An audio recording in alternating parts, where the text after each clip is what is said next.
Dookie. Come here, Dookie, aka Hoppy, who, when I first got here, couldn't walk on his hind leg, and then about 6 months ago somehow managed to snap his right front leg. G'day, my name's Simon Norton. I'm 53 years old from New Zealand. I've been at Sacha Runa now for about a year and a half. I originally came here on a 4.5 month retreat and just ended up staying on and volunteering and continuing to do more work. I guess what led me to Sacha Runa was 20 odd years ago. I was at a very unhappy point in my life. I had up until then believed that money equaled happiness, and got a whole lot of money and it didn't make me happy, so I was a bit of a loss. I thought, well, if money doesn't make me happy, well, the things that it can buy, then what does? So set me off on a bit of a 20 odd year journey, starting with lots of psychotherapy. Did 7 years individual psychotherapy on my own and 5 years with my ex-wife, and I've done a huge amount of other modalities, lots of different energy work, all sorts of different things over the last 20 years. It's when I discovered plant medicines in about 4 or 5 years ago in Thailand.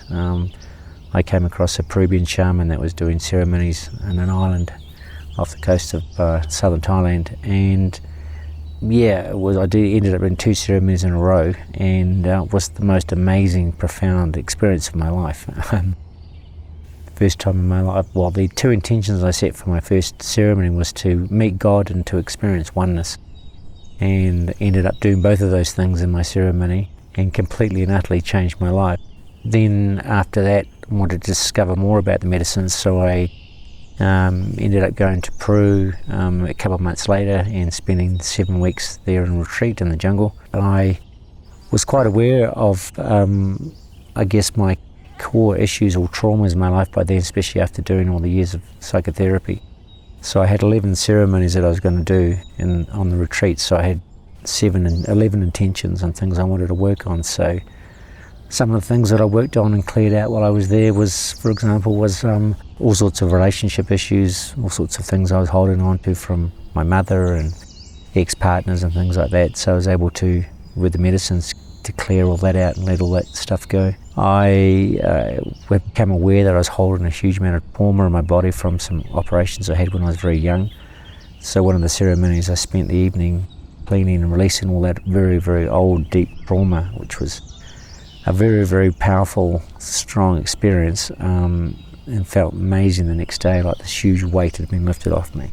There was other ceremonies. My intentions was working on, I was sexually abused when I was 7 years old, so I was letting go anything I was holding on to from those experiences. Addictions and all sorts of things. So, and so at the end of that 7 weeks, I felt amazing, and really felt that I was on the, what I really loved about the plant medicines is that compared to all the other things that I've tried, as long as I go in there with, in the right way, the right mindset, and it's the right environment, then the amount of trauma and things I can release in one evening is just incredible.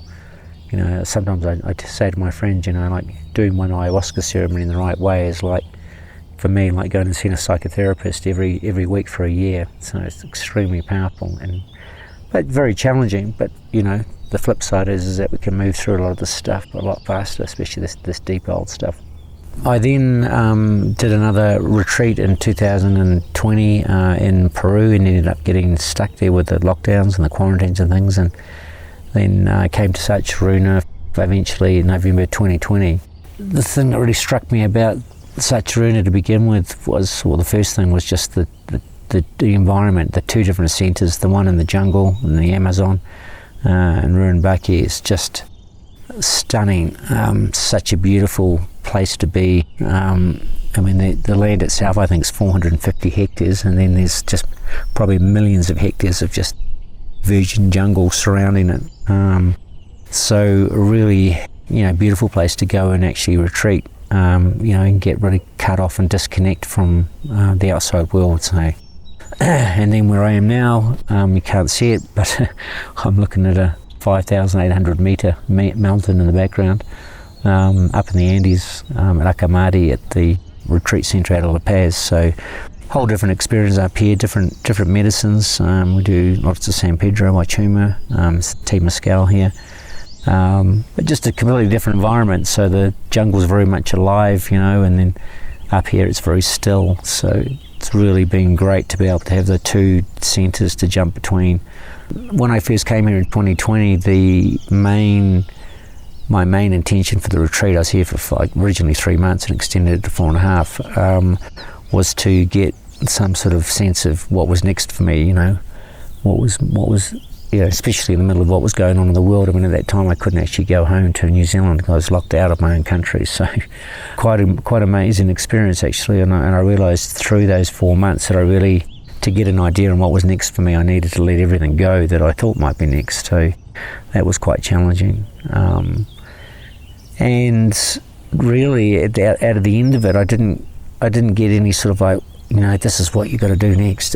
This sort of thing. For externally, what it was a very clear message that for now I need to go internally and get very still, as opposed to actually rushing out and doing something. So life has kind of created a situation where at the moment I'm cash flow neutral. I'm not spending any money. Well, not saving any money, not going backwards. At 53 or 54 now, actually, that's right, I turned 54 last week.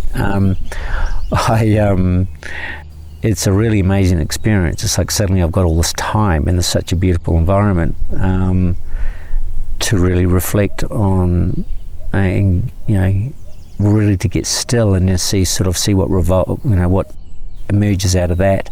But for me, it feels really important to get very, very centered and grounded and here and connected with that, and then respond from there, which actually makes a lot of sense when I think about it, because it's just too unpredictable at the moment in the world to make any plans on anything. So go with my heart seems to be the smartest way. But yeah, I can highly recommend Sacha Runa as a place, if you're really looking to go deep into your experience. There is a big ethos here around owning and taking responsibility for our own journeys. Of course, there's plenty of support here if we need it. And that doesn't suit everyone. Some people want a lot more hand-holding and things. But for me, it's been allowed me to dip into my own process and go quite deep. And then if I need help or lifeline, then I can reach out to the shamans. But it is very, very challenging work. I mean, whilst it is a modality that works in an extremely powerful way, not only with the cleaning of the traumas and things and the old stuff, but also for giving us insights about who we really are. As a fully integrated human being, not just someone that sits up here in our mind. So yeah, as I said, they are extremely powerful. They can help us with lots of cleaning very quickly, give us lots of insights and things, but it is hard work. What can be hard work. But for me it's worked out perfectly, because I really came to a point in my life, I realised I had no choice but to sort cleaning my shit out. If I didn't, life was just going to carry on the way it had been. I was over. So yeah, really the medicines and being here, particularly at Sacha Runa, has really helped me really get a whole different perspective on life, I guess, and which has been interesting. It's more which is actually going in. So at the moment I'm spending a lot of time here working with the animals, the horse, the llamas, a couple of dogs, cat, and it's really been a lovely experience. It's actually doing something that's quite selfless. I don't get anything out of it. We're not going to eat the animals, and I'm here. If I don't look after them, they're going to get sick. So it's been a really lovely experience just to do something without expecting anything in return.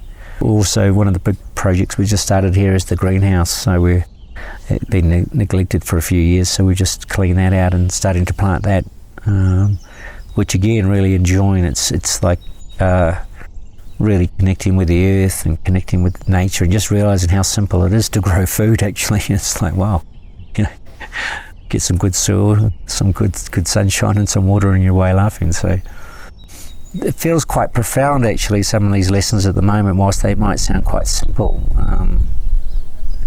It's not a mental thing now, it's more of a whole visceral, complete experience. And so it's like, wow, yeah, it's really beautiful, but it has taken quite a bit of time, to get to there. I needed to give myself a lot of space, which I now have created. So there aren't many people my age that I run into that are doing what I'm doing, but I guess my main message, I guess, for myself is really is that there are alternatives. I mean, a lot of us are very trapped in at the moment to our life and our societies and things for various reasons, and can't see a way out. Well, there is a way out, and it's not an easy road, or it can be a difficult road, but and for me it's been completely worth it. And I'm so grateful for coming here and meeting the people here, and interacted with lots of people in the last couple of years, and work with the shamans, and as I said, the environment and all the rest of it. So it's been extremely healing and transformational. So I'm very grateful to everyone I've come in contact with at Sacha Runa, and particularly the shamans and the volunteers and the workers here. So I think that's from me. So yeah, lots of love. Aho.